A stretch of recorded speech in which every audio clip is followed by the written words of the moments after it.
Welcome to Nürburgring on a sunny afternoon. It's not that warm, it's the end of summer here, but the good thing is the rain clouds from earlier today have moved away. You never know what's coming at the Nürburgring, but we're set fair for the first of two races here this weekend. I'm Bruce Jones, joined by Tommy Erdos. Yes, clouds in the sky, but humidity's tumbled to 59%, so it's a comfortable environment out there. 20 degrees air temperature, not a bad time to go racing.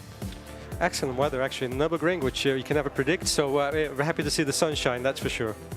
Yeah, and the race slightly delayed because in the previous session some curbing stones got displaced on the exit of the second chicane, the final chicane.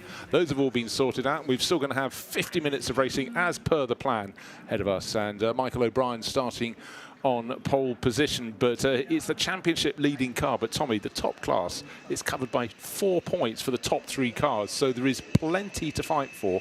And the car that's second on the grid is coming into the mix as well. We've got Leo Caravasili in that, and he's just taken it to this. He's a ski racer, like a duck to water. Very impressive driver there. I'm happy that you said his name because it's a bit of a mouthful for me to say. But he's been doing incredibly well in the championship. And yes, 4 points covers the top three in the championship. What a great position to be in after what it is now. Well, today, I suppose it marks the second half of the championship. You know, these guys have had a great 2 races at Spa. So yeah, on to the Nürburgring. It is. It's all about stepping forward. And what we've seen ever since the start of this series a few years ago is drivers making progress. And a lot of them have come in without too much experience, but they're making advances, and particularly with Leo Caravasili. That's a great marker. But he's not alone. We've seen many others, and certainly it's a proving ground. Very much so, yeah. Really young guns really coming through the McLaren grid there. Obviously, Jaden Kelly, Sam Nasser. Yeah, we have some fantastic drivers on the field right now. Well, the one with bragging rights is Michael O'Brien because he's on pole position, and we're going down to hear from him on the grid. Hello, Michael. Right, this is exactly where you need to be at a track like this. 4 points split you and the gaggle behind you. I guess foot to the floor, that's the strategy? That's the plan, right? Yeah, just first of all to get a good start. I think that's going to be key because, like you just touched on, the overtaking is going to be quite hard around here. Yeah. So just to try and stay ahead, clean start, and yeah, just chip away from there. Good. You seem cool, calm, collected. How's the car feeling? Car's feeling great. It's been a good couple of days so far. Nice qualifying this morning. So now the important bit comes, and yeah, just trying to convert a good qualifying. Good. Fingers crossed. Thank you. Thank you.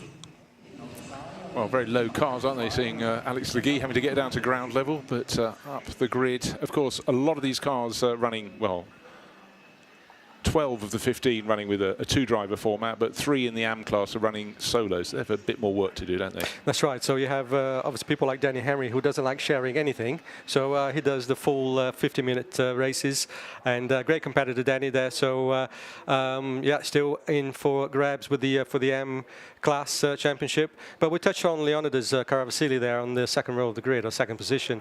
What an incredible performance, because these guys actually missed the first round at Brands Hatch. And so obviously 2 races that they didn't score at all, but they now lie only 13 points behind the leader, well within a chance of the championship. Well, I tell you what, let's hear from a driver who always flies, Alejandro Geppert, car number 12. Right, Alejandro, P4 at a track like Nürburgring. How do you balance the risk versus reward on lap 1 here? It's very tricky, definitely. Turn 1 is a tricky place. You can win it everything or lose it everything. So, yeah, I mean, it's about being smart in the risks you take.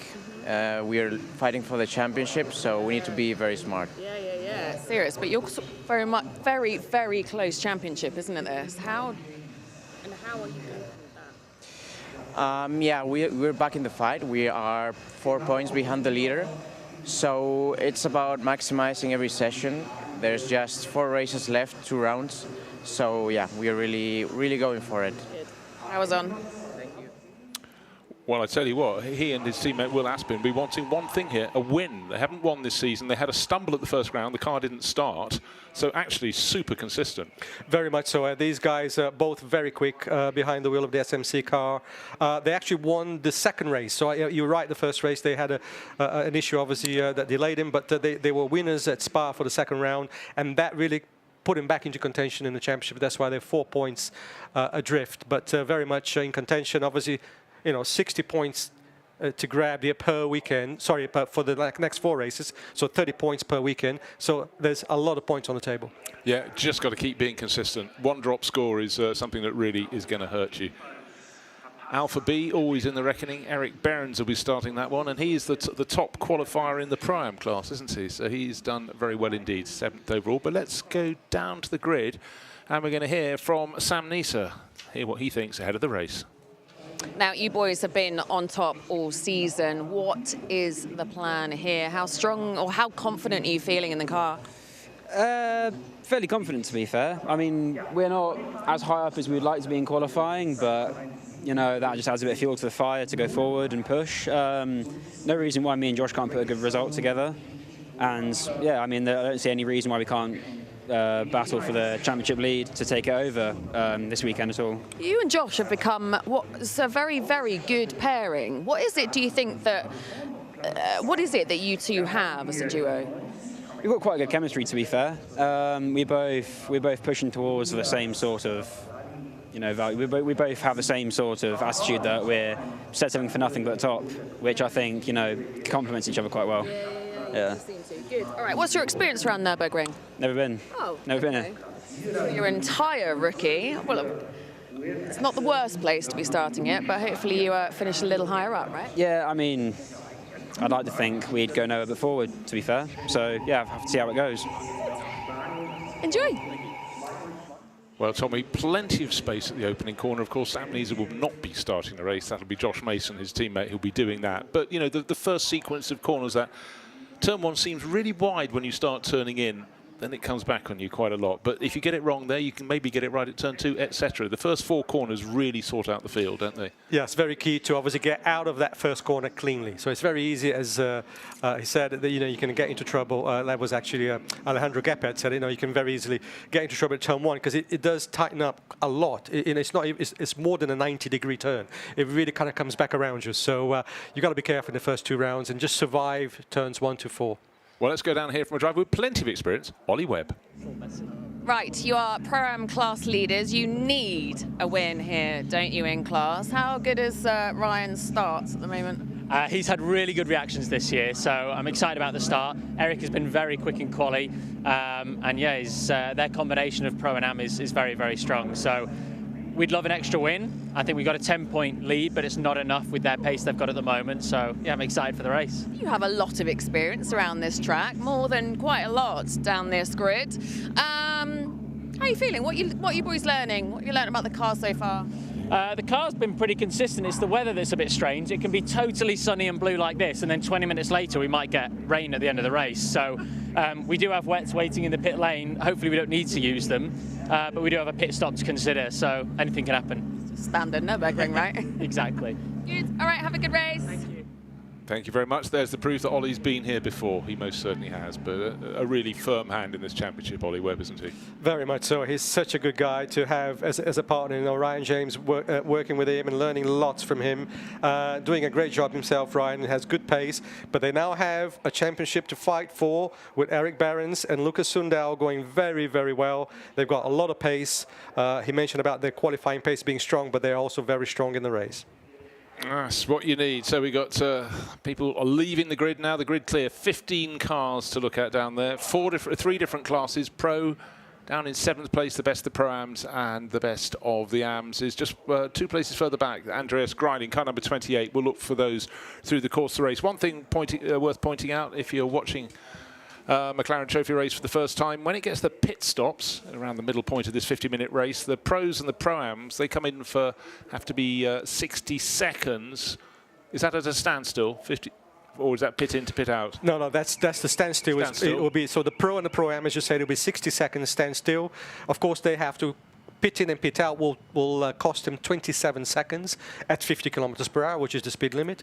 So they need to, obviously that's going to be added to the time they're spending in the pits. But the M class only stays stationary for 46 seconds, of course, plus the 27 seconds through the pit lane. So the Ams have a bit of an advantage through the pits. Certainly do. We'll see how it unfolds. Now, also, you have success penalties. So as the cars go on their Parade, if you win your class in a race, you have more time to serve in a pit stop in the following race. And that means car number 12 will be pinned back. We heard from Alejandro Geppert on the grid. He and Will Aspin will have 7 seconds extra at their pit stop. That's a factor that can jumble up the order and lead to a real chase right through to the end of the 50 minutes as they're trying to make up the ground they lost. Absolutely. I think we've obviously started this from the beginning of the championship back in 2023. It's been working really, really well. And in fact, the 7 seconds penalty for the previous winner actually can get even bigger in terms of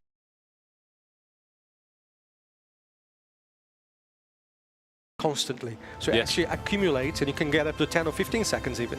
So it's but it seems to be a very fair system. But yes, car 12 now with that handicap of 7 seconds. Car 90, Sam Harrison and Leonidas, who are doing very well, they will have 5 seconds added because they did very well in Spa, finished in second, and car 68 will have 3 seconds added. And just to make things even more complicated for all involved in the Pro-Am class, just seeing Eric Behrens on pole in that on the 4th row of the grid. They will be stationary for an extra 10 seconds in their class, but if you win in the AM class, it's even more comprehensive. 15 seconds extra at your pit stop. Many things, but we don't have to think about them for now. We're going to focus on the 15 cars going around the fields, split across the 3 classes. Track conditions absolutely perfect for them. They get to the bottom of the hill down at turn 8, and the lead cars following around the Artura that's leading them around to their start.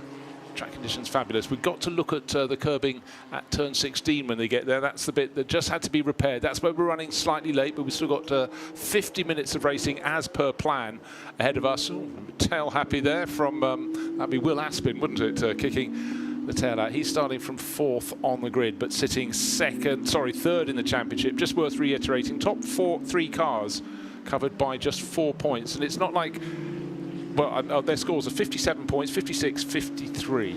That is super, super close. How many points for a win, Tommy? So it's 15 points. 15 points for a win.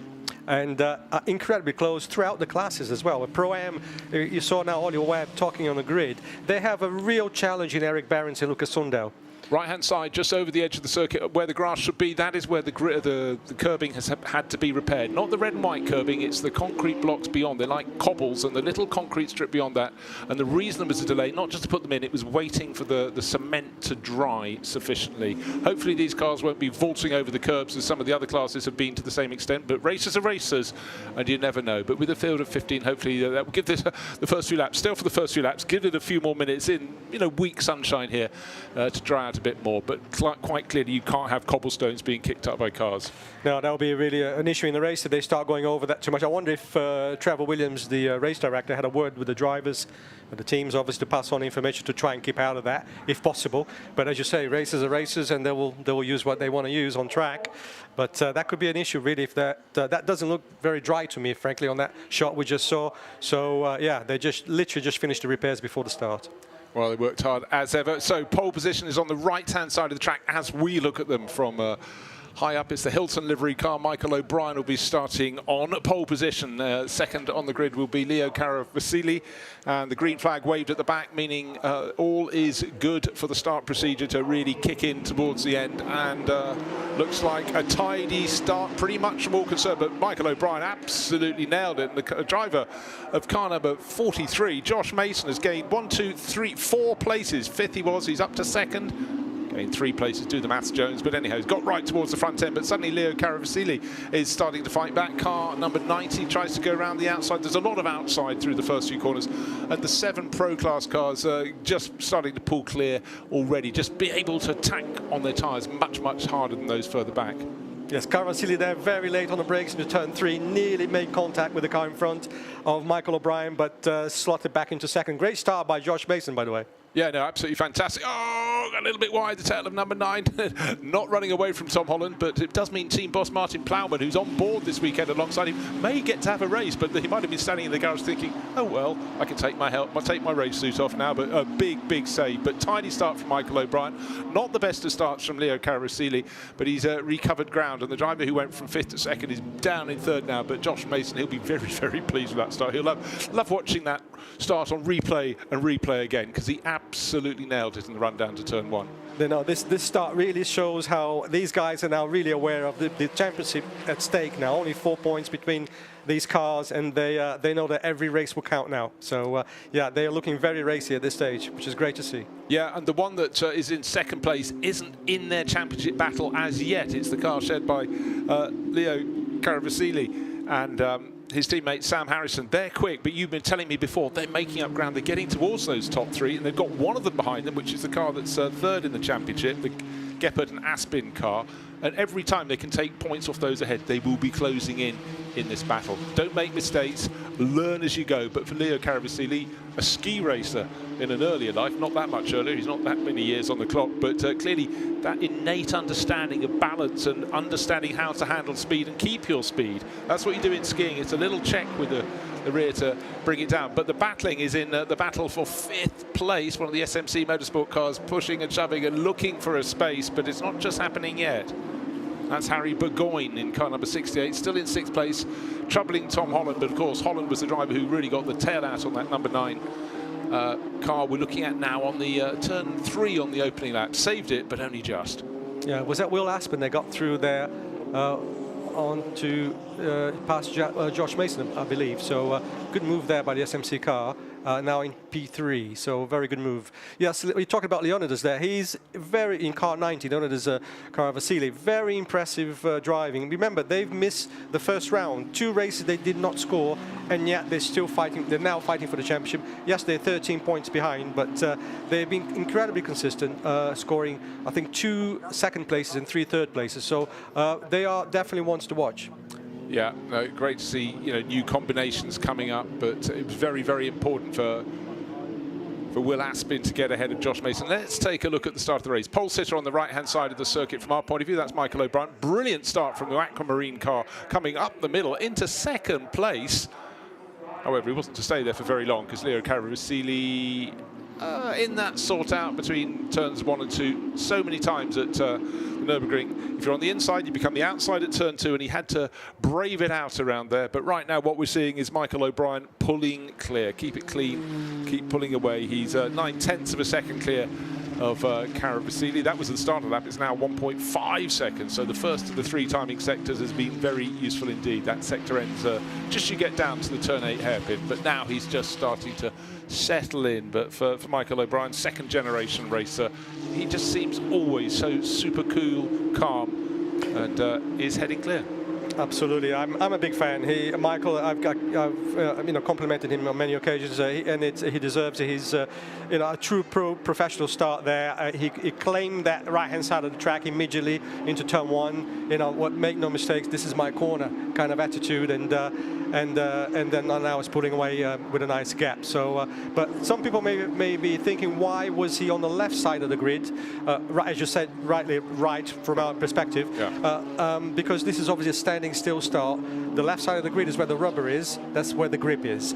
Had it been a rolling start, it would have been the opposite, because obviously the first turn is right-hander, so it would have been the opposite on the grid. But in America, in the Trophy America races, they do a rolling start. But here in Europe, sorry, we elected to do the standing still start, which gives an element of They're all skills you need to learn. Just seeing Danny Henry, he's leading the AM class. He's one of the drivers in there who's running solo, leading the blue and yellow car. Eric Behrens leading the ProAm class as well. There he is in 7th place overall in the graphic, with Ryan James just 1 and a bit seconds behind him.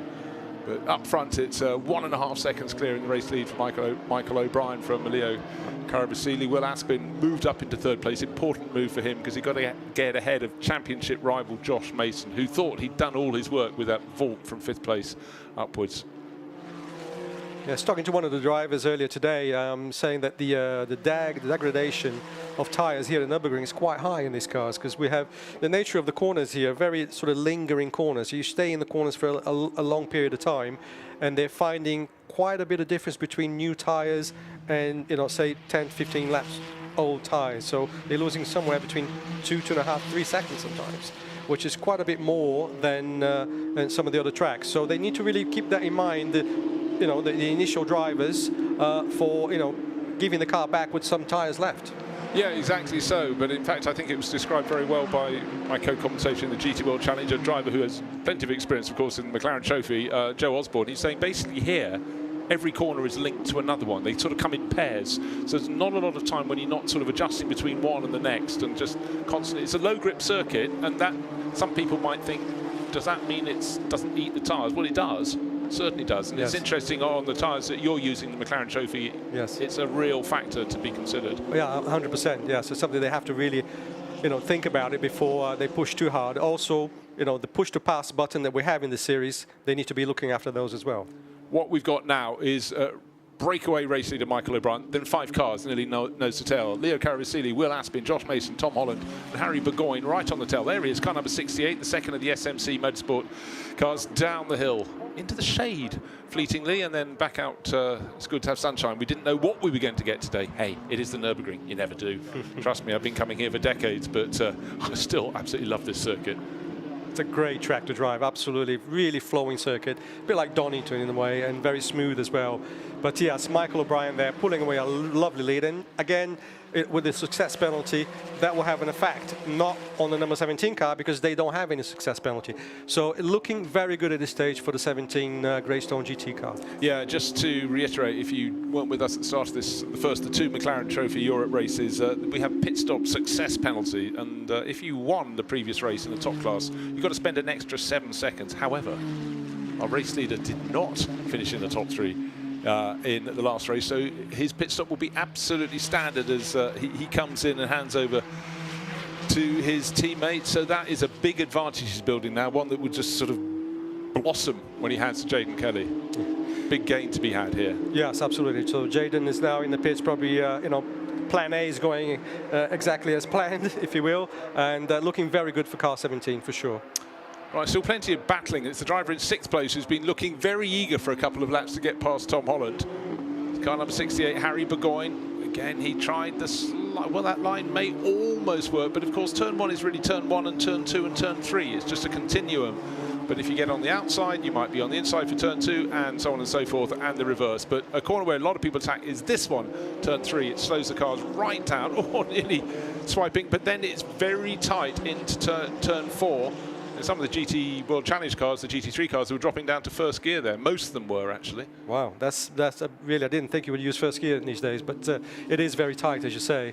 But yeah, Harry Burgoyne there, really trying everywhere, really trying to get past Tom Holland, but without success, getting the car sideways a little bit. He's obviously under pressure because he's one of the cars that will have success penalty in the pits with 3 seconds added. So he really does need to get through Tom Holland if he can. He is another car, even though it doesn't look great mathematically, but it's still with a chance of the championship. Right, we've got a couple of guest drivers in the field this weekend. One is actually Martin Plowman, who's the boss of Paddock Motorsport. He's sharing with Tom Holland. But this car, I just heard it come very slowly past us, start-finish straight. Rafael Muncheres, he's the other guest driver for SMC Motorsport. He's slightly rearranged the front right corner. But he can't, when you're in a commentary box, you hear a different engine note. And his last lap was 2 minutes 27, so that's about 20 plus seconds off his best pace. So he's limping his way around. Yes, and the car that was directly in front of me was the Team Docker there, but we didn't see on screen if there was any contact. That's a great shame because that's Rafael's first race this year as a guest driver, obviously with SMC Motorsport. He did a race with SMC last year in Barcelona, did very well in his 570 GT4, but this is the first time that he's racing the Trophy Evo car. Okay, well, let's hope whatever damage is to the car, he's driving it so let's hope at least he can continue if the car is in a state where it's just slightly bent, but no damage, no real damage, and then get to do tomorrow's race as well, because at this point in his career, it's all about just getting experience, not just of the car, but also the racing against the other cars in the competition. But for now, he's had his gun slightly spiked, I think you could say, and he's his first sector time. He may well be coming into the pits, maybe asked to come into the pits. I haven't seen a black and white warning flag as yet for his car. It's a lap of 1:59.8 there for Will Aspin in third place. Obviously a very good pace compared, if you look at Michael O'Brien on a 59.5 on the last lap. I suspect Michael O'Brien is beginning to kind of manage the situation. They're not using too much tires and not too much of the push to pass button, which is obviously very key, especially at the end of the race when you need a little bit more power to fight your position. Yeah, exactly. Just had a change of places there, and Andreas Greiling, who is second in the AM Championship, but got past Fiona James. Now he's going to try and set past the AM class leader, Danny Henry. Got plenty of time to do so, but again, he just needed to make a move. And the person he's fighting against in the AM Championship is car number 78, which is Tim Docker's car, another of the solo drivers. So he's getting more points than Docker at the moment, so that will help towards his championship challenge. And right now, Andreas Greiling just pressing on. He's sharing with Kevin Rawshite. That's the MS Racing entry, car number 28. Car 43, we're looking at, that's Josh Mason, the car with the catapult start beginning of the race. But here is our race leader, Michael O'Brien. Gap. What was the gap on the start-finish line? 3.8 seconds. Looks so it's maybe even increased a little bit more. In second place, Leo Caravasili. Third place is Will Aspin. Fourth, Josh Mason. There he is, car number 43. And right on his tail, Tom Holland, car number 9. And in behind, having actually lost a bit of ground in the last few laps, is Harry Burgoyne, who'd been pushing so hard. Maybe he'll be able to close on the tail. There he is, the second of the pale blue and orange cars from SMC Motorsport. Just about close enough, maybe not quite close enough. I don't know, right on the cusp. Can I use a tow? Certainly these three cars, they can do that. Car number 15 there, that's Danny Henry leading the AM class. And now he doesn't have the buffer of Fiona James because Andreas Greiling is tucked in behind. Yes, I think Greiling now made it past Henry on this lap, so oh, we did, yes. Henry back to second place, but great to see Danny Henry there from DTO Motorsport doing, right at the top of the class again. He had a couple of unfortunate mishaps in the last race or so, and no fault of his own at Spa. He was involved in an accident, so he's right at the thick of it now for the M class. Yeah, what's happened in that grouping is that the driver with the blue flash up on the nose of his car number 20, Andreas Greiling, caught Fiona James, passed her, and in very short order then got past Danny Henry. So first and second in the AM class running nose to tail. But the pace that Andreas Greiling has shown so far suggests he should be able to pull clear. Car number 28 is his, and he is, yeah, just edging clear of number 15, which is second in class, which is Danny Henry, and Fiona James hanging on for the crack at the back. Yes, and in fact, Tim Docker, who is actually third in that class, currently leads the AM class. But yeah, as you said, the car that's in the lead now, Greiling and Kevin Rawshite, they've been really very fast and only 15 points behind in the championship. So they could well come out of this weekend at the front of the championship if Tim Docker has doesn't score very high. Oh, the driver's getting quite close to that repaired bit of the curbing on the exit of turn 16. The race officials would be very keen if they stayed away from it to let it continue. It's drying and setting, but some good little scraps going on here. Harry Burgoyne now right back into the battle with Tom Holland, and Tom's not going to offer him the inside line down into turn 1, but doesn't want to go too tight to the apex because early on the way in, because then that compromises your exit. Tom Holland's sliding a little bit there, but he's basically saying if you're going to go around me, you've got to go around the outside. But Burgoyne's going, no, I want to have the inside. So he compromised his second turn. But unless he's going to make a kamikaze move down the inside into turn 3, no, that's semi-sensible. It's all right. Tom Holland's got it covered off turn 4, but he will run a little bit wide on the exit. And often it's about the pace you can get off the exit or past the apex of turn 4. But then the next corner, if you can't get alongside, or even if you are alongside, it bends to the left. You don't want to be on the outside. No, you want a good exit out of turn 4 for sure. And also you need to be careful with your track limits. That's a hot spot there for track limits on the exit of turn 4 on the left. But if you notice, these cars, the sort of second, third, fourth position cars, are using their push-to-pass button quite a lot. And for those of you who haven't seen this race before, if you see the sort of daytime lights flashing, that means they're actually activating the push-to-pass button, of which they only have 300 seconds to use. So they have a sort of a digital bar on the dash that tells them how much is left. So if you use too much, when you give the car then to your second driver and he has none, yeah, he won't be very pleased about that. No, you'll be buying supper and the drinks that evening. Just noticed that Fiona James, car number 49, who's just behind Danny Henry and Andres Greiling in that battle, under-investigated for a jump start. The one that looked at potentially had made the jump start was Josh Mason. Maybe he was absolutely on it at the front of the race. Seen no warning about his car number 43. That's running in, where are we now? 4th place. Got fleetingly as high as 2nd place on the charge of the first corner, but not under consideration. But here we are, 9. Tom Holland, 68. Harry Burgoyne.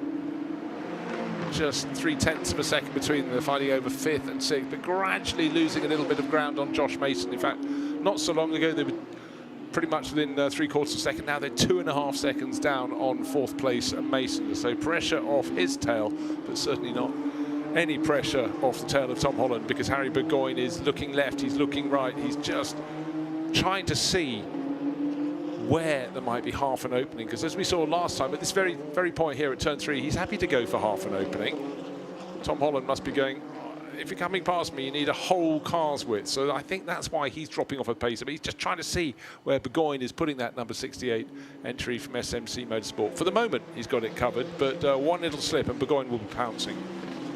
Yeah, they're pretty much identical pace there, and so is Josh Mason with Aspin as well. They're running very much the same pace, but bear in mind that Josh Mason and Sam Nasser, number 43 car, do not have any success penalty to add in the pit stop. So Josh needs to keep pushing hard to stay with the leaders, and then hopefully that difference in the penalty in the pits will give him that, head start on for the second half of the race. Right, so just going through the front runners, the one with the biggest time penalty coming up is Will Aspin's car in 2nd place overall. Just seen it there, car number 12. He's got Josh Mason all over the tail of his car. The car that will get that 7 seconds extra at the pit stop, car number 90, which is the car in 2nd place, Leo Carasili, he will have a 5-second extra pit stop before Sam Harrison can get going. And car number 68, that's Harry Burgoyne. He's the one we've seen at the back of this pack in 6th place overall. He too will have to spend extra time, but just 3 seconds. That could have a big factor in shuffling the order, but the most important thing is that Michael O'Brien does not have any success penalty from the last race, so he doesn't have any extra time in the pits before he hands over the race leading number 17 to his teammate Jaden Kelly. Big factor, and Burgoyne gets the move done at last. Onto the start-finish straight, up to 5th place he goes, down to 6th for Tom Holland. Tom Holland, will he fight back into turn 1? He's certainly close enough to take a look. Down they come. At this point, Burgoyne's thinking, well, where are you going? Inside, outside? I'll give you the outside. Ooh, bit of a twitch over the curbing there from the number 9 of Tom Holland. His team owner, Martin Blaum, will be waiting to take it over. Don't forget, this was the car that had the big twitch on the opening lap of the race, brilliantly held by Tom Holland. So yet Martin Plowman may get a part in this race to play. Yeah, it was a key move there by Burgoyne to get through Holland now, because Burgoyne really is the one that in 5th position, he's kind of lost touch with the leading pack. And again, he will get 3 seconds as well in the pit lane, so he really does need to move on. Yeah, so many things you just need to consider. That's in Burgoyne's head. Right, if you're moving back to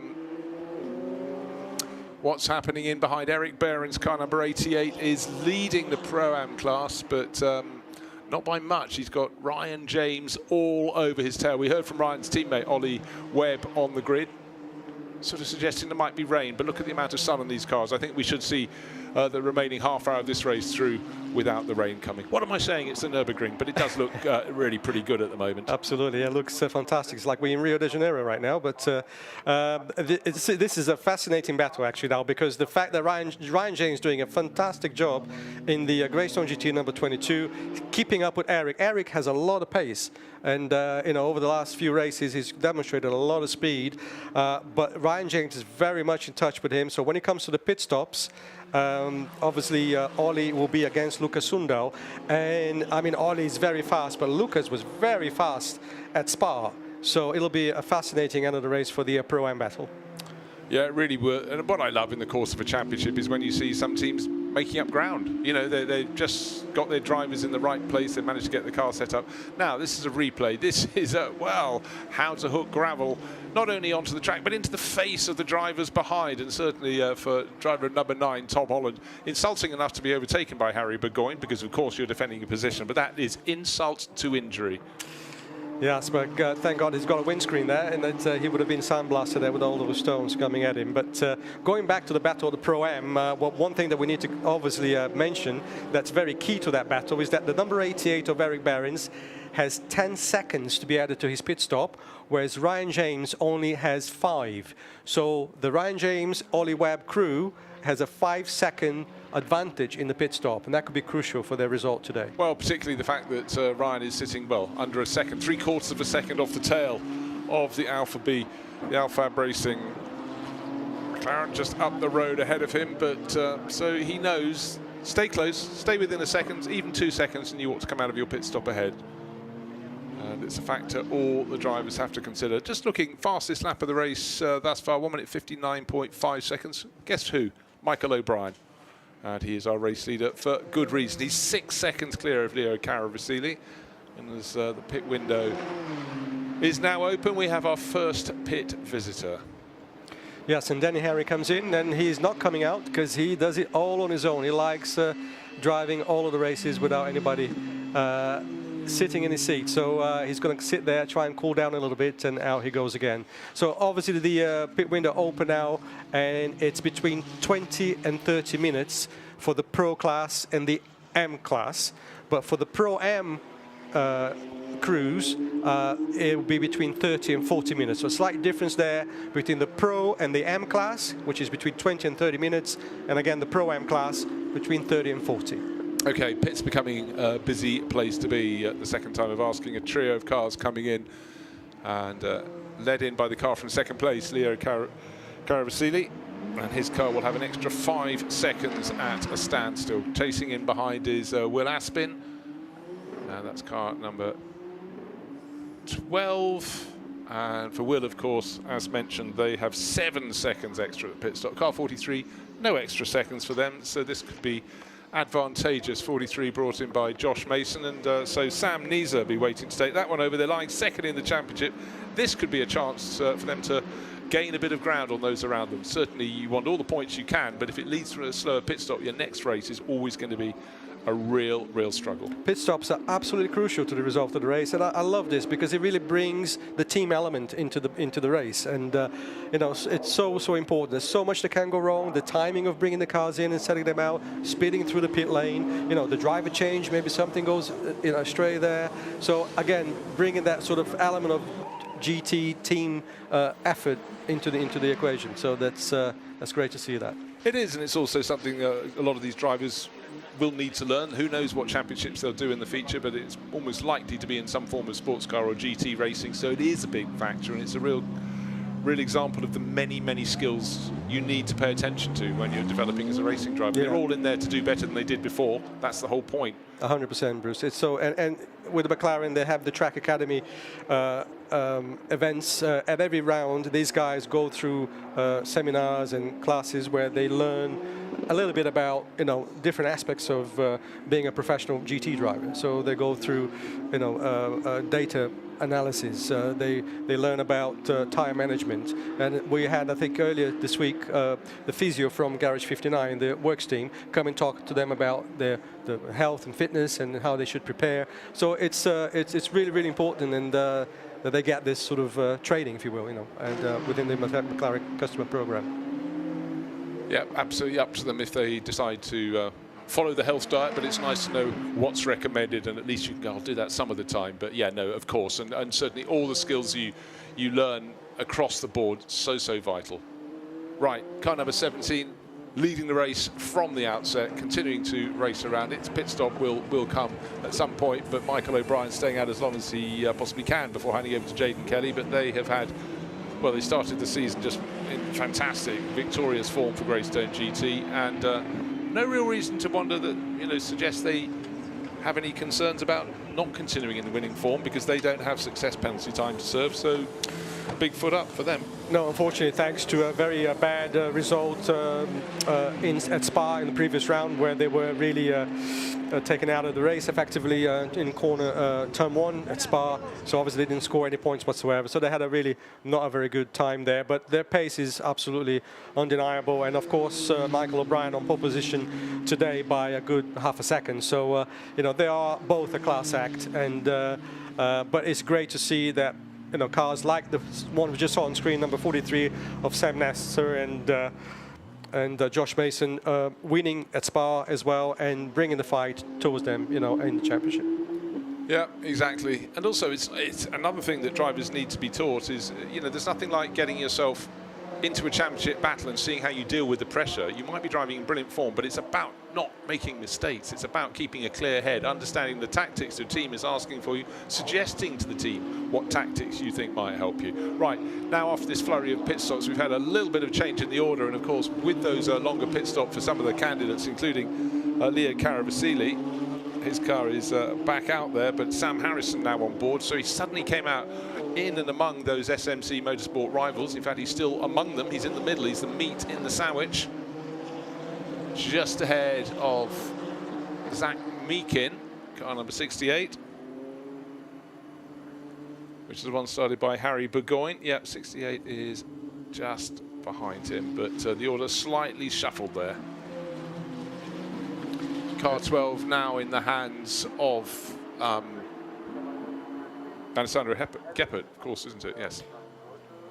That was Will Aspin in the opening point in the race. Oh, little switch and a move across the track. Car number 69 is Klaus Halsig sharing with Brad Ellis.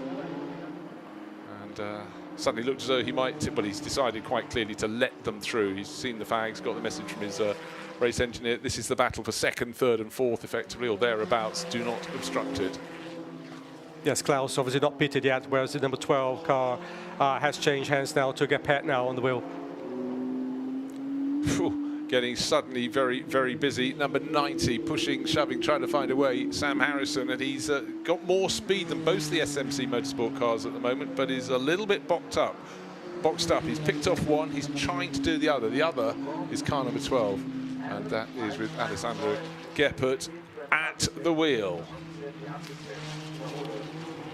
Oh, just missing the brand new bit of curbing. They ran wide. I thought they'd be getting an extra warning. Right, in terms of warning, all we have, apart from track excess warnings, is the fact that car 49, Fiona James's car, will be investigated for possible over-enthusiastic start. We'll call it that, shall we?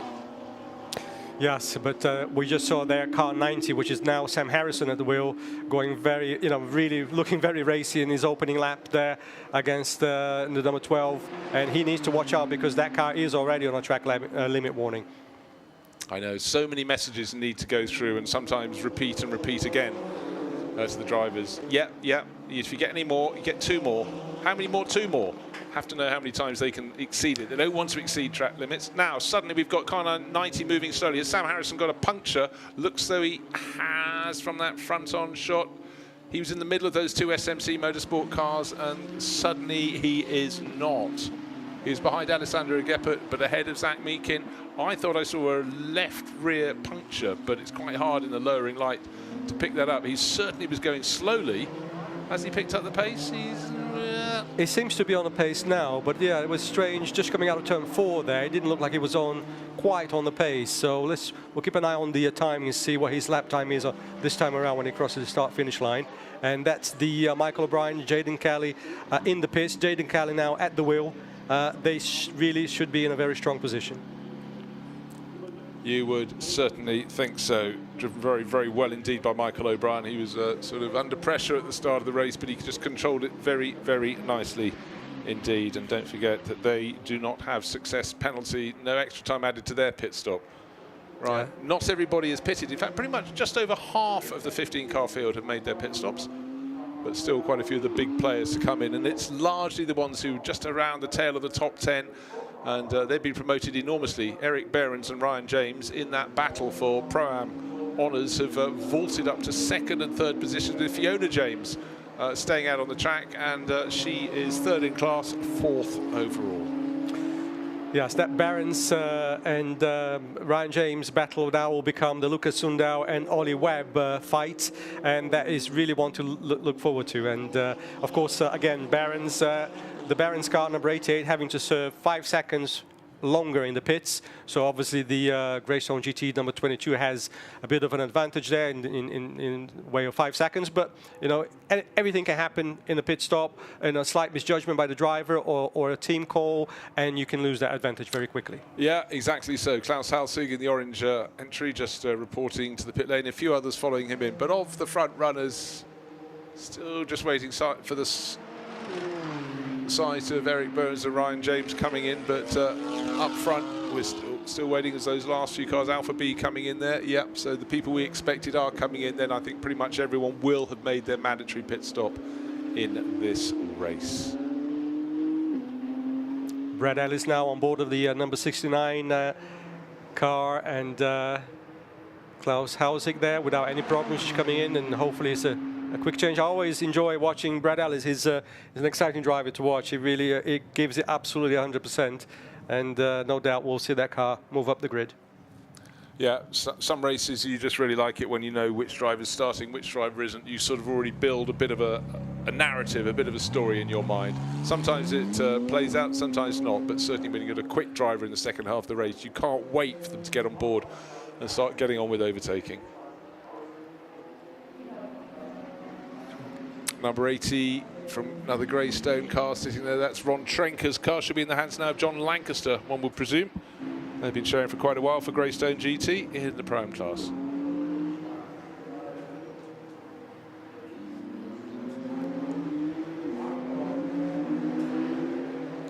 So the first sequence of corners, car 17 into the pits, out of the pits, and looking to resume in the lead of the race. Jaden Kelly on board, needs to pick off this bright orange Artura right in front of them, but Jaden Kelly's got the speed, got the class, doesn't have to take risks when overtaking. No, so the 17 car there looking in a very strong position. You can see Sam Nasser now in the number 43 car. They obviously jumped up the order there by virtue of not having a success penalty in the pits. So yeah, this could be good strong points there for car 43. Again, the top 4 cars on the leaderboard now, all obviously fighting for the championship, and but you've got to say that the Greystone GT number 17 have done a perfect race up until now, and but there's still a fair bit of race to go, about 17 minutes left. But you know, in the first part of the race, Michael O'Brien just didn't put a wheel wrong. He wasn't taking any risk, but he was still able to get the advantage, and then he had the double advantage, no pit stop time penalty for him. So thereafter it's about keeping neat and tidy, and you know, once everyone has served their pit stop, he will be back into the lead of the race, or Jaden Kelly will be on board his car. One car has yet to visit the pits, which is Rafael Munchares. Remember, we had him coming slowly in the guest car number 27 from SMC Motorsport, but he seemed to pick up the pace after that, so I don't know what the problem was. Yes, and there was damage in the car, of course. So the next car, or the nearest car to him on the grid, was that of Tim Docker. So I wonder if there was, yeah, some kind of contact there. Just brushing on Michael O'Brien, and you know, we've seen so many times. You know, the guy is such a pro. He's such a really perfectionist, and does such a great job. You know, and time and time again he really delivers. So really impressed with his performances. Yeah, I mean, he's not just got speed in the car. He's obviously been taught well by his father, Mike O'Brien, who was one of the sort of arch sort of sponsorship hunters in the day, so he understood things. But here is Rafael Munchares' car. Hasn't had a pit stop yet, and it's coming round very slowly indeed, and looks though there is further damage. About to get further damage there. The car that Harry Burgoyne started in, handed over to Zach Meakin, has got Sam Harrison coming back. And remember, we thought Sam's had a bit of a problem. Whatever it was, it seems to have solved itself, because he's right back in the mix, and he's now got to see if he can regain some of the ground. He had the extra 5 seconds in the pit stop. That's not why he was slow when he came back out, but certainly whatever glitch there was seems to have sorted itself. He was before the problem between these 2 cars in front of him, the SMC Motorsport cars, but now he's in behind. He's hunting down Zach Meakin, but Alejandro Geppert is not that far up the road ahead of them. So again, that's a great performance from Sam Harrison. Absolutely. Sam is obviously, again, 100% on it all the time. Very quick driver. And if you could look at it between third to sixth place, they're very close to each other, or third, fourth, and fifth. There's only a second and a bit. Yeah, Harrison only half a second behind Mickey, obviously there. So these guys have, a real race in their hands. The question now is how much tires are left and how much push-to-pass button do they have to the end of the race. So this is where, how much usage, if you will, the first driver got out of these cars. So that's going to play a significant part in the second half of the race. Right, let's talk for a little bit, Tommy, about Pro-Am. Before the pit stops, it was the 88 car leading the race, but with an extra 5 seconds in their pit stop, that's allowed the number 22 car that was, half a second down before the pit stops to get into the lead of the race. So Ollie Webb in front in class by 5.5 seconds, so he's not rocketing clear, but certainly we're going to see how this one unfolds. Yes, as predicted, with that 5 second buffer, if you will, the number 22 car jumped him in the pit stops, and Ollie Webb is a very, very experienced pair of hands, and he will, that 5 second gap, whatever that is, 5.5, is a nice little gap to have, but he cannot relax. Lucas Sundal has a lot of pace, and he showed us that at Spa. Yeah, he showed us, and he's again closing in now. He's under 5 seconds down. Oh, now this is getting very busy, and that is Sam Harrison making a move, and a move that sticks. Zach Meakin didn't have an answer there. He wasn't waiting for a second invitation. Turn 2, up the inside, made it stick. One of the AM class cars keeping out of the way very nicely indeed there. Right, now can Sam Harrison, he had that problem, lost a bit of ground. He was between the two orange and blue cars, fell back behind them, caught back up again, passed one of them. That's Zach Meakin. Next target, Alejandro Geppert. And if he can pass him, Alejandro has been super fast in his championship for a while now. So this is maybe the changing of the guard. Is Sam Harrison a very young driver? He looked young to me. Oh, well, there you go. Most do. But no, he's a very young guy, but a lot of pace, very, very good speed. But just coming out of turn 4 there, he had all 4 wheels over that white line. He's already hanging on a track limit warning. So Sam really needs to rein it in terms of track limits, or all of that work that he's putting in will be, for no reason, because he'll get a penalty. Yeah, if you're going to see track limits, there needs to be a reason for it. If you think it's worth it, take one of your warnings and go for it if you can make it work for you. Right now we're looking at, this is the battle again between Danny Henry, and this time it's not, he's being pushed by Rawscheid, who's taken over from Andreas Griding, so really well placed in the championship. There was second in that, and Tim Docker's run, he's further back, but he'll still accrue useful points. That's the whole point of it. If you're sitting in front on the point battle, there aren't too many cars in the class.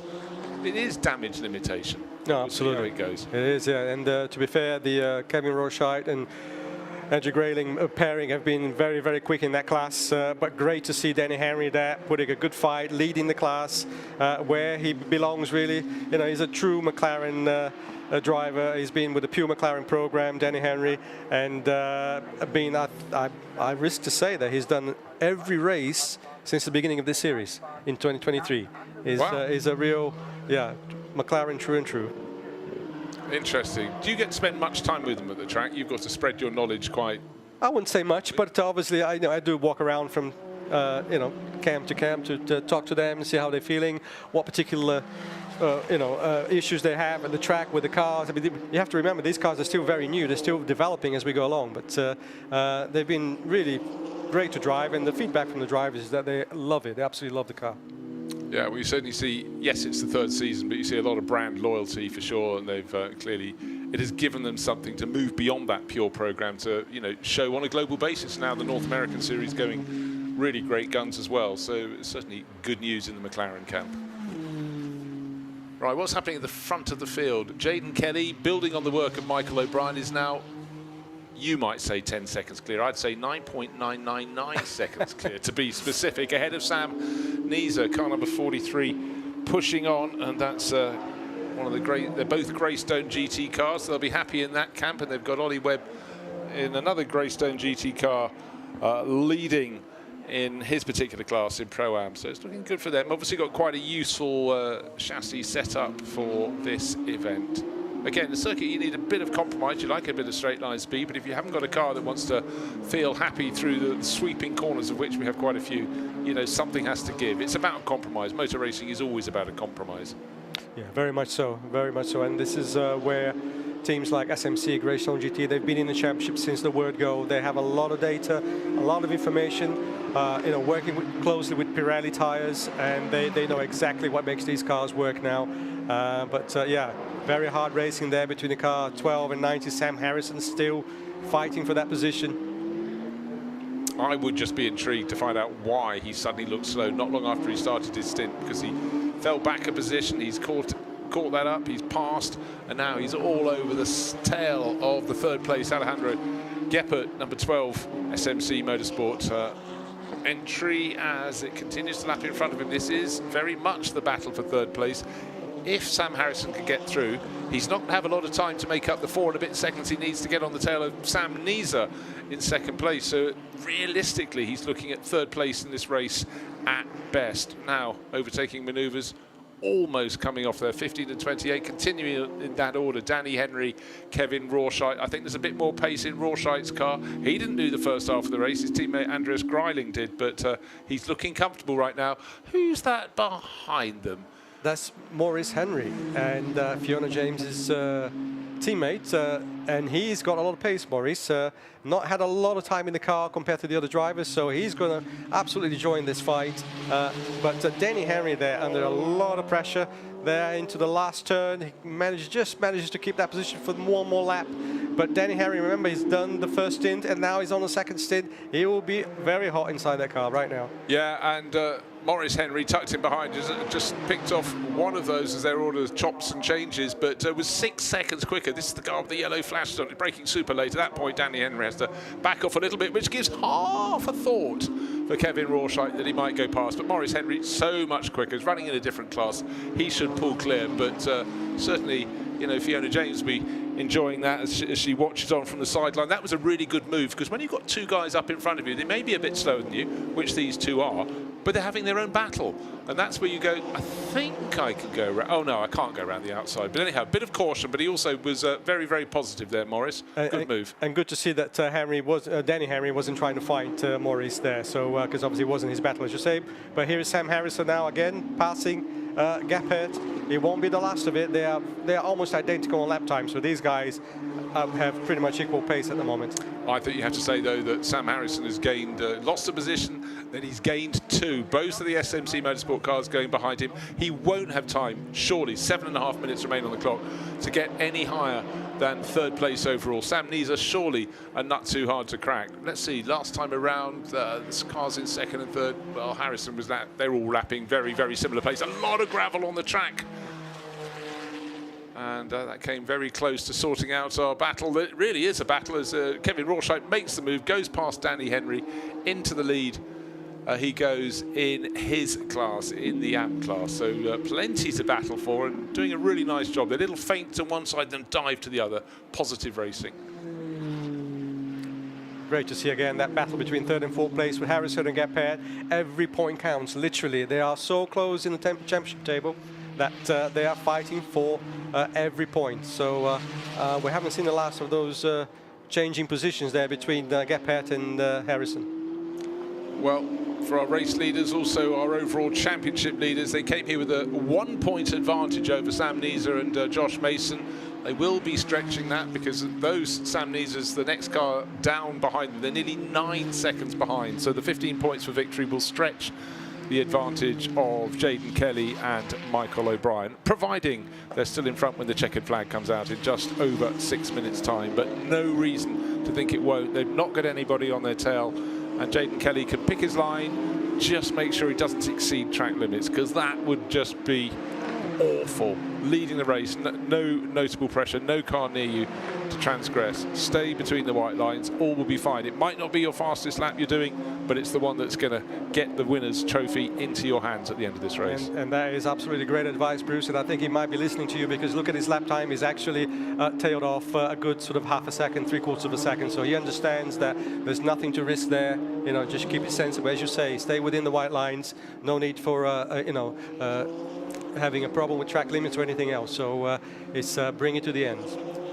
Right, third place in the championship coming into this race, Alejandro Geppert, and there he is. He's fallen behind Sam Harrison, or more to the point, he raced very cleanly, but Harrison had a bit more pace, has moved past, but you know, the clock continues to count down, just over 5 minutes, and although Harrison is now dropping Geppert, Sam Neser is not coming a great deal closer to the nose of his car, so it does look as though the finishing order will be Jaden Kelly from Sam Neser, from this driver, car number 90, Sam Harrison. However, let's get to the end. And here's someone trying to do just that in the neatest way possible.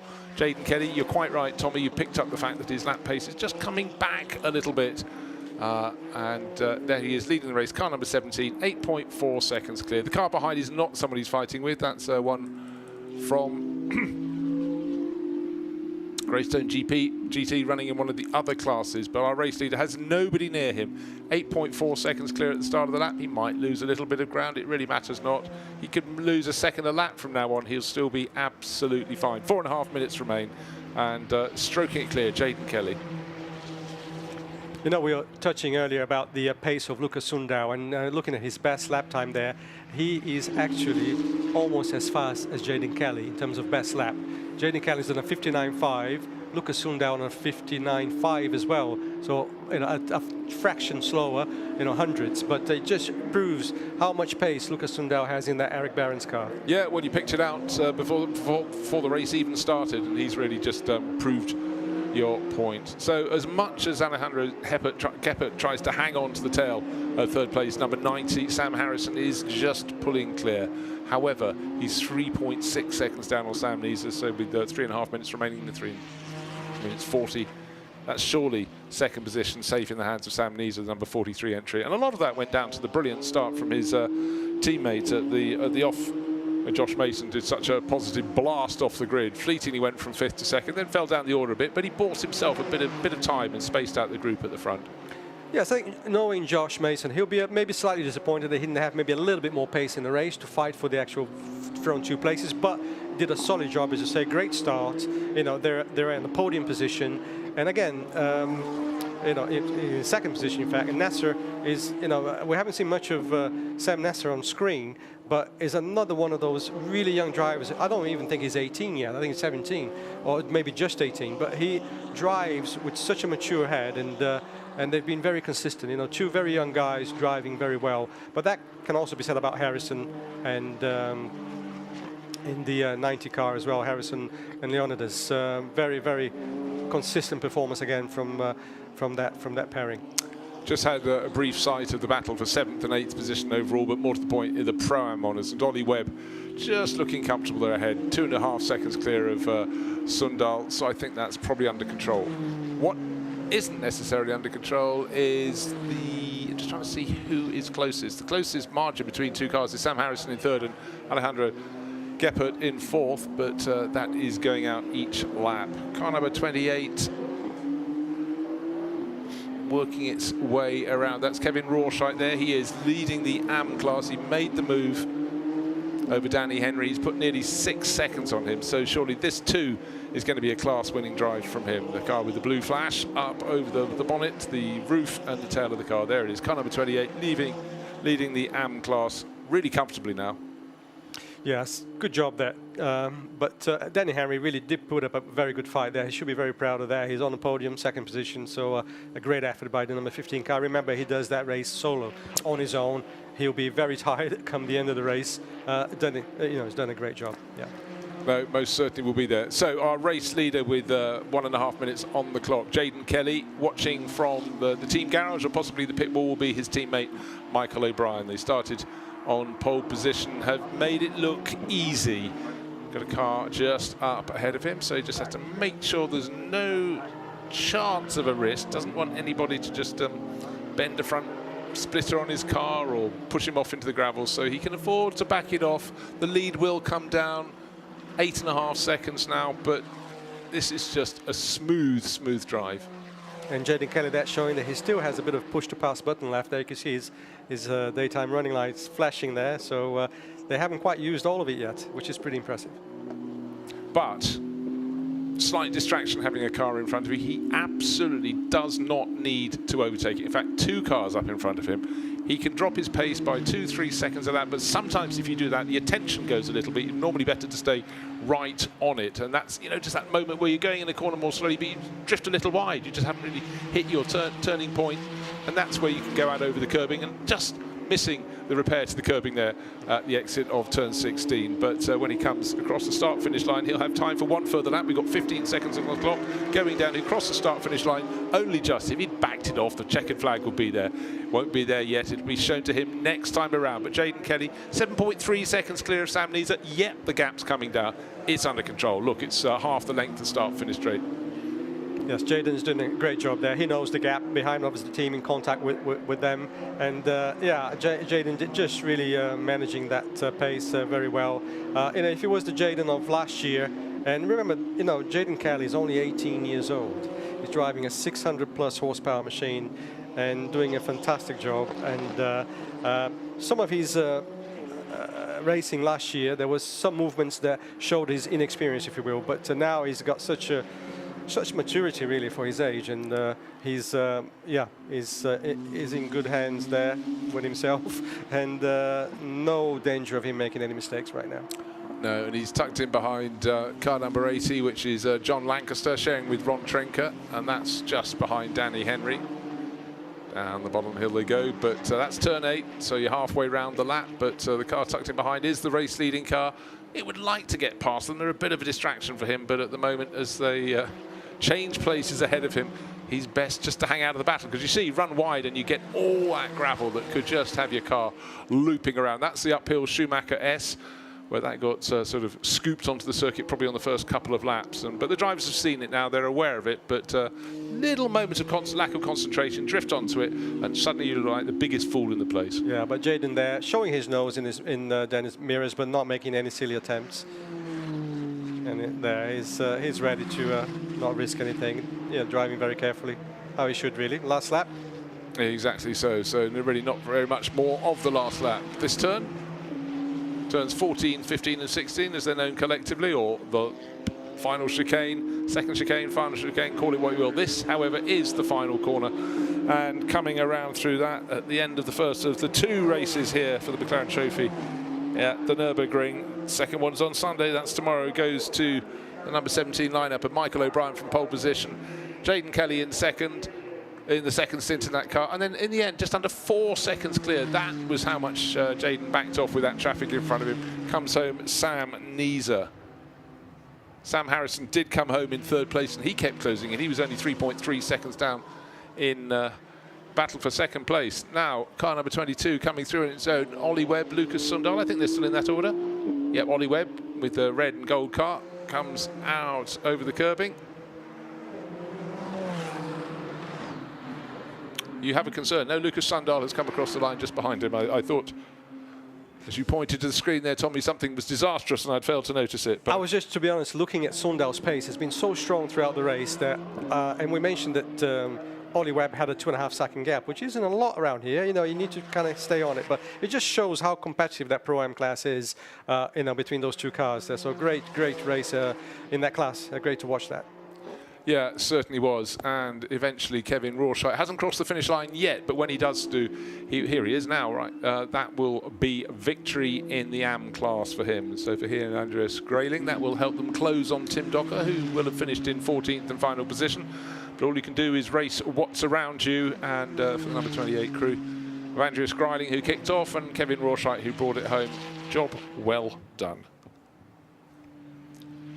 And Rorschach finishing in 11th position overall, so not too bad. But really the day belonged to the number 17 crew of Michael O'Brien for Greystone GT and his young Australian teammate Caden Jelly, or Jaden Kelly even, got his name back to front.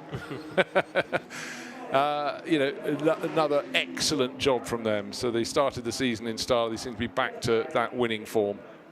And again, in a multi-class race, anybody who takes a class victory will be happy. And car number 28, there it is, Kevin Rawshite being waved just on the exit of turn 1 before we get to turn 2, back into the paddock. And I tell you what, it's going to super fast meeting. We had a slight delay of about 40 plus minutes with the damage, the curbing on the exit of turn 16. So it means the next race, the last race of the day, is coming up pretty much right now. But the cars get round to the back of the paddock there, behind the pit building, and there is the winning car. Michael O'Brien is the name on the flag, as is Jaden Kelly. And they're by the number 1 board. So where do they finish? They finish first. They worked hard, but it was all about getting that clean start from pole position, getting nobody able to attack you. Just got that margin. That's what Michael O'Brien's job was. Build the margin. No one's close enough. And then they dictated. The gap came down at the end, but that was Jaden being sensible, not taking any risk. It would have been tempting to pass those 2 AM class cars, but there was no point. We had that buffer that was just around 8-9 seconds. That was enough. That's it. And what a difference there from last year to this year. Now, last year, perhaps, Jaden would have been a little bit sort of in a rush to get through and, you know, maybe take a little bit more risk. But he's had now a few races experience, and they did a fantastic job, really well executed, both drivers and team. So great result for them, for Greystone GT, fantastic. Yeah, no, exactly. So everybody involved, particularly those like Danny Henry, who did the race solo, you know, they have the decency to look warm. It's a warm cockpit there, but they worked hard. It's a solid workout. If you do the 50 minutes, you do get the slight breather when you come in for the pit stop, but quite a lot of the drivers, it's the whole challenge. Maybe they're not good at sharing. Yeah, it is a real challenge. I mean, it's warm now. The sun's come out. And as you mentioned earlier, you know, this track is full of sort of corners that link one to another. So you are forever working, and very little strays to rest, if you will. So yeah, it's you know, 600 horsepower machines. They're not easy to drive. Well, I'll tell you what. Let's hear the thoughts of our race-winning driver. One of them, Jaden Kelly. Jaden, brilliantly done there. Michael took it very nicely off the line, didn't he? Set up a lovely car for you, but you took it home.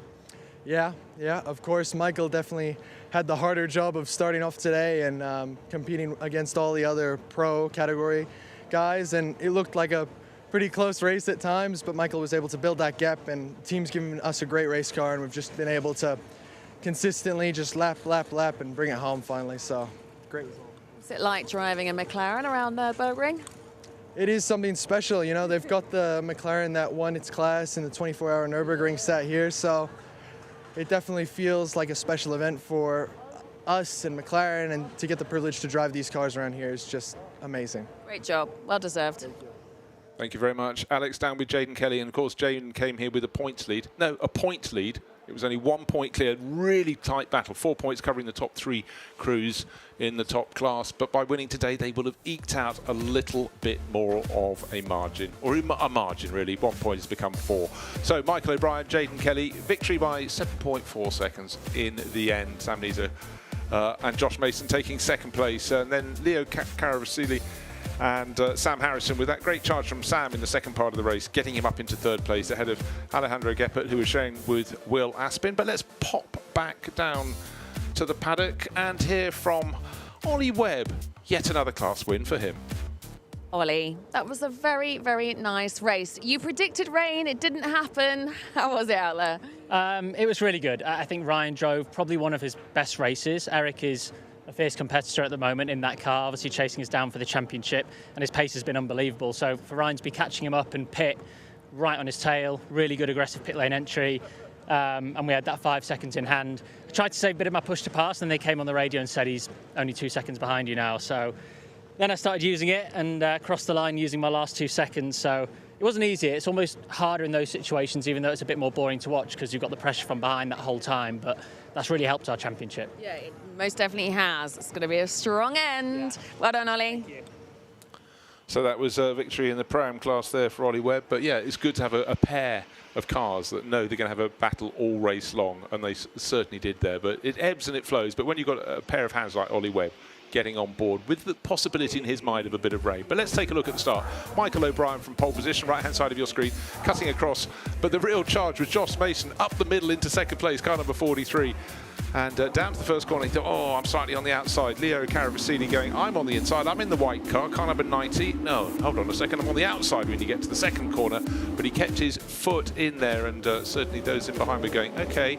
But Caravasini got back into second place, and then Josh Mason getting pushed a little bit wide, and certainly a big attack there from Will Aspin. And then the save of the day, car number 9 going very sideways indeed, and that was Tom Holland on the opening lap of the race. But that car was very much in the mix, but already you can see that our race leader Michael O'Brien is going, I thank you, and I'm pulling clear. Some fantastic battling all the way down the field, and particularly Danny Henry always seemed to have someone to play with in the number 15, and for most of the race it was car 28. It was Andreas Greiling to start with, then Kevin Rorschach in the second part of the race, and then it was all about handling those pit stops. And for those that had success penalty, meaning they came in the top 3 in their class in the previous race, they had spent extra time in the pits. And after the pit stops, really the story was Sam Harrison, number 90, coming back through the field, and he picked off Alejandro Geppert as well, and that is how it went through to the finish. But victory, the checkered flag, wave for Jaden Kelly, building on the work of Michael O'Brien.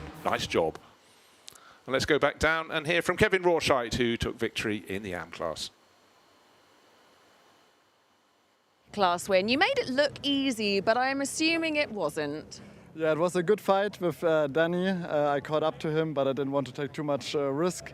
But then it was a good fight for a few laps, some screen time for us. But then it was a good move without too much risk. But it was a good fight.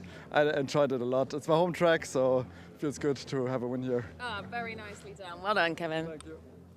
So there we go. Kevin Rorschach had been showing with Andreas Greiling. They had to work hard for that, but almost every time we saw the car, it was in a battle, but did the job very nicely indeed to win the AM class. They've got to do it all again tomorrow, Tommy, and looking forward to it. There was plenty to enjoy today. Absolutely. Looking forward to tomorrow. Potentially a different weather, I've been told. But whatever comes, it's great to see all classes doing great battle out there. Yeah, some cracking shots there. This is a race-winning car. The light low in the driver's face. In fact, the sun glinting off the visor there of Jaden Kelly's helmet, and he was sharing with Michael O'Brien, and they brought it through to victory. First of 2 races for the McLaren Trophy Europe here at the Nürburgring, but they had this one under control. 7.4 seconds at the clear at the end of the race, and victory was theirs. They worked hard for it, but it was a clean, pure performance. Can they do it tomorrow? Will the sun shine tomorrow? We'll let you know. But right now, we'll look at the points advantage. It was just 1 point for O'Brien and Kelly ahead of their chasing pack of Nisa and Mason, but today it's gone out to 4 points, and that's been a help most certainly for them. And it's all about scoring as many times as you can. 15 points for a win, so it does help edge you further clear. And Geppert and Aspin somewhat further back down now after that result, but that's the pro class. But it's still, they've fallen back to 3rd place overall, but it was very close. The top 3 crews covered by 4 points, but now they're covered by a few more. But certainly our leaders coming into this race, Jaden Kelly and Michael O'Brien, have just gained 3 points on their closest chase. So that's the point you need to know. We've got the second race here, and then we've got further races. Where else later this season? We've got Paul Ricard coming up as well. Paul Ricard, the last one, yes. Yeah. Can't wait for that. Well, in the Pro-Am class, it was a clear advantage, and another victory for Ollie Webb and Ryan James has edged them further clear of Eric Burns. But certainly the Alfab team has shown they've got the pace, and they could yet turn it the other way around. But you just start to sense that James and Webb are just edging clear. That's the plan. Plans don't always come to be. They probably plan for a sunny race tomorrow. Who knows if we'll get one here on Sunday at the Nürburgring. But it was a good start. We started the day in the grey. We've ended in the sunshine. Still further on-track action. Very, very busy at the Nürburgring. But do make sure you come and join us when we go racing again tomorrow. The blue sky will take it today. The good racing will certainly take that again. Let's take a look at the AM class. And again, that was quite tight. But for Kevin Rorschach, he really did close in a little bit during that race by taking victory, picking points off Danny Henry, but most importantly off Tim Docker, who was leading the championship, is still leading the championship, but that margin is coming down. Can Docker hang on to the end of the season? Well, I can't tell you. We'll have to wait until we get there. And so day 1 almost done at the Nürburgring, but for the McLaren Trophy Europe guys, it most certainly is. They'll have to start having a chat, enjoy the successes they achieved, and look forward to tomorrow. And our race tomorrow for the McLaren Trophy starts just after lunch. If you finish your lunch by 1 o'clock Central European time, you will be fine. Beautiful evening now, and let's hope we'll have another beautiful evening after a day of full sunshine here at the Nürburgring tomorrow. You never can tell, Tommy, and we'll just have to wait and see what happens in the morning. It was a slow start today, but certainly for the crews involved, it was an enjoyable day. And for the number 28 crew, Andreas Greiling, who started, and Kevin Rawshite, who finished it. We just heard from him in the paddock. Victory in the AM class, maximum points all, but of course that does mean tomorrow they will have the longer time at a pit stop. So it's you sort of delighted you win, you go, has rather affected my next race. But it's, again, you have to work out where you want to have those stops. But nice clean racing today. And as often happens after a race, it's herding the drivers towards the podium that can be one of the toughest jobs. Because when the race is over, the drivers' adrenaline has gone away. They might be celebrating with friends and family. They sort of forget that the procedure ends with a podium ceremony. Often the way I think is if you're doing well and you're on the top step of the podium, you tend not to forget because you want to be there and spraying the champagne. But yeah, great to see again a great race for McLaren Trophy here, first race of the Nürburgring, and that Pro-Am battle between numbers 22 and 88 will obviously swap over in a way tomorrow, because obviously Ryan James and Ollie Webb will get the full success penalty for tomorrow's pit stop. So that could switch it around in favour of the Eric Behrens and Lucas Sundal car. Exactly so. So out onto the podium come the top three. Closest to us, Leo Caravasili and Sam Harrison. On the far side, Josh Mason and Sam Neeser. But at the top step, well, it's Michael O'Brien coming out first, and the taller figure of Jaden Kelly. Top three runners, they had a cracking race, but all the other crews are going to have to look at the form of the number 17 winners.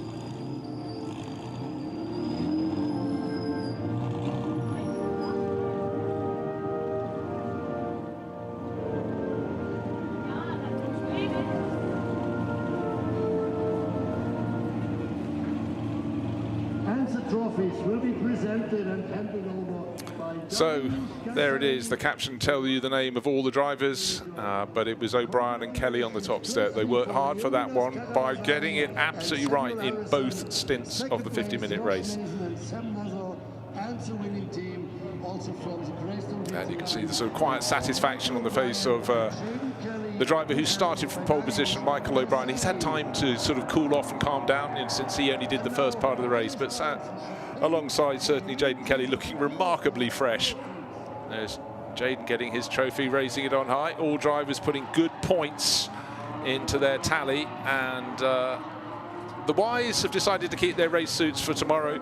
Sam Neeser, though, just straight in, face full of spray for Leo Caravasili there, but more to come tomorrow. Looking forward to that very much indeed. The second of the two races for the McLaren Trophy Europe, and we don't know what the track conditions will be, but we will take today's race in perfect conditions here at the Nürburgring. I think whatever happens tomorrow with the weather, we know that we're going to have a real race in our hands there for all classes, which was great to see today. And yeah, so congratulations to Greystone GT there, two of their cars on the podium. And for Sam Nesser and Josh Mason, it was the best result if they couldn't win. At least they finished second, so they're getting the most amount of points and kept their championship hopes alive. Exactly. So now we've got the Pro-Am podium, and Klaus Halsik and Brad Ellis, first ones out there. The second crew, Eric Behrens and Lucas Sundal. And waiting for our class winners, it's Ollie Webb and Ryan James. Ryan out first, Ollie out second, up onto the top step. Smiles all round. Great to see Klaus Halsik there on the third step of the podium. It's his home race, and yeah, really good result there. He did a solid job there, didn't make any mistakes. They gave the car back to Brad Ellis, who fought back to give him that podium. So Ryan James's national anthem ringing out, and Ollie Webb smiling alongside. There they are on the top step, and of course for Ryan, there's you know, he's also back on home turf. There's now a McLaren Trophy North America Series, so you know, plenty for him to consider with these cars. Yes, absolutely. It's going from strength to strength in America. They had a great race there where the winner was Tommy Pintos Jr., our inaugural champion here in Europe, and he's now racing in the US. And in fact, Tommy Pintos, I think, is in the paddock. Another one of young talents from McLaren there. So, yeah, careers made across the globe. And we've seen this with GT3 racing and McLaren Trophy. Klaus Halsik does have the biggest smile on that podium, doesn't he? Third place it may have been with Brad Ellis, but as you say, home circuit for him and smiles all around. There he is, second from the right, spraying the champagne, big smiles. Whatever happens in a race, Klaus is always smiling. He's one of the nicest characters I've come across in the paddock, and him and Brad Ellis are a fantastic pairing there. So learning lots from Brad, obviously a very, very experienced pro. And yeah, just a joy to work with these guys, and yeah, great to see him on the podium. It is, and also look, the whole point about going racing is to have a good time, isn't it, and to succeed. But we've still got the AM podium, and it's just starting to load up. And that's Tim Docker, who came out first. Second place is car number 15's driver. That is Danny Henry. But onto the top step will come Andreas Greiling and Kevin Rawshite. The chase was on, and certainly Danny fought very hard indeed. He went solo, as did the driver of 78, that did Tim Docker. These two, they shared it out, but on the top step, Andreas Greiling on the left, and closer to us, Kevin Rawshite.